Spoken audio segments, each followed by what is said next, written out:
There have been several people that we have carted off in an ambulance here that you're like, man, I don't know if they're gonna make it. Like, Yeah. it's bad. Yeah. Like, that is alcohol poisoning to the max.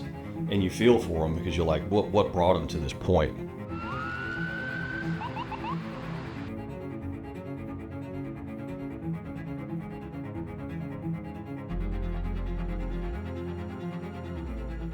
.24% of women report binge drinking within the last 2 weeks, one or more times, and about 85% of our male students report binge drinking within the last 2 weeks. People do bad things sometimes. You never know when you're gonna fall victim to something that somebody else is gonna do while inebriated as well. Last year we had a girl, freshman, lived in Adams Hall, went out. It was that first weekend. She went out with her friends, or so-called friends that she had just met. They left her on the bench outside of Velvet, passed out drunk by herself. Little girl. I mean, she was 100 pounds soaking wet. We had to take her to the hospital, and that could have ended so badly. Sometimes our students can be a little wary about seeking help because they don't want anybody to get in trouble. And I do think it's important that our students know about our amnesty rules and laws when it comes to seeking medical assistance for someone who's in an emergency like that. It gets to the point where they're so drunk that they're throwing up, they're defecating themselves, they're urinating on themselves, or they just won't wake up, right? They're shallow breathing. What people don't realize is that the amnesty laws, I mean, they're not going to get in trouble just for reporting it, just for coming to law enforcement and saying like, hey, we need some help. And so for that, I mean, we do deal with a lot of students that end up so sick that they're in the hospital. We send people to the hospital almost every weekend. Students who drink now have become a lot more destructive over the years. We can enforce laws all day long. They can tell you what you can't, like what's going to be good for you at the end of the day, and it's just up to the student.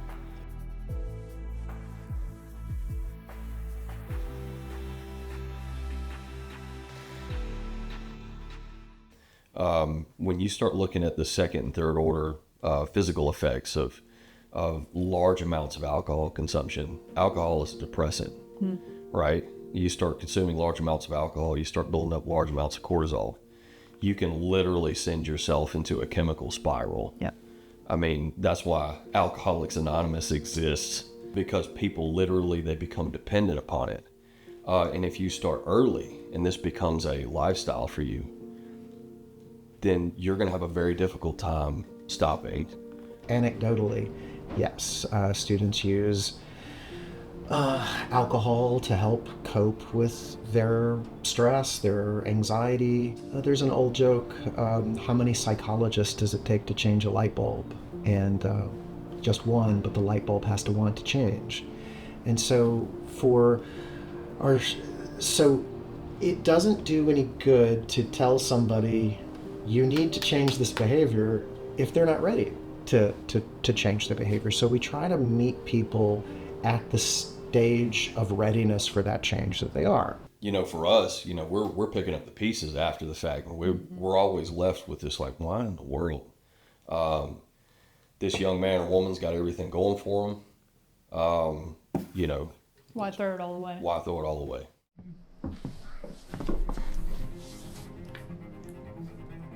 Unfortunately, I have found myself in unsafe situations, but I've definitely taken them as learning opportunities. We would go over to my friend's lake house a lot on Lake Altoona, and we didn't have means to buy alcohol, so we would kind of just steal a bunch of his parents, and it was all liquor.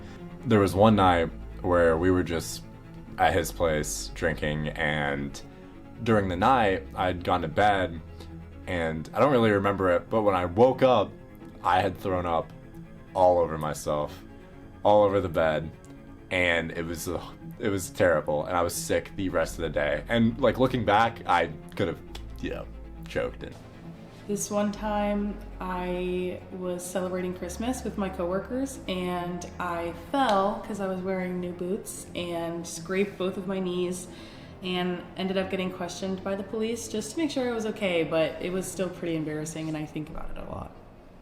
The college culture I think encourages more than moderation, but there can be moderation for most people just to be able to go and socialize. And unfortunately, I think a lot of social scenarios in college do involve drinking. So I think there's just this weird dilemma for certain people. It's like, I don't really want to drink or get drunk, but that's kind of what the social, some social events just call for that. I think that overindulging in drinking can definitely affect people very negatively. I know I have some friends that have like rushed fraternities and stuff like that, and their GPA ends up dropping below a 1.0, and they have to like fight and scrape their way back up to get there.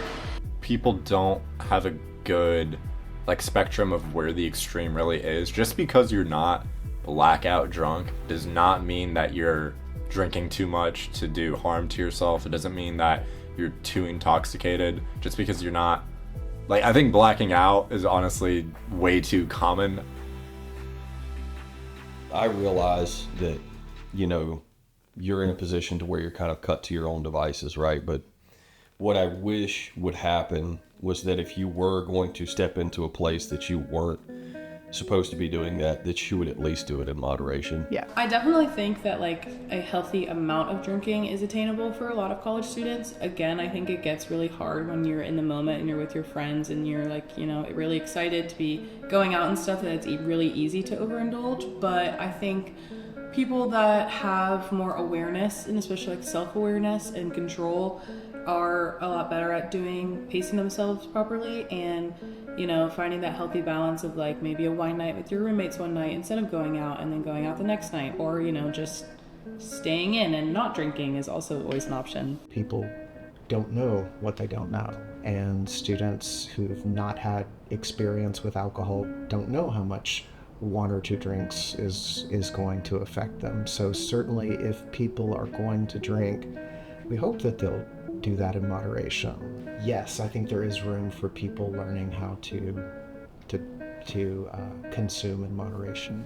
I think it's okay, and it's like I was saying, part of the culture to go get drinks somewhere.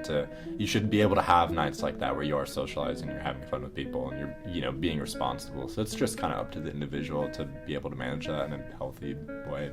If you're gonna do it, if you're be gonna safe. do it, just be safe about it. Or as Homer Simpson said, to alcohol the cause of and a solution to all of life's problems.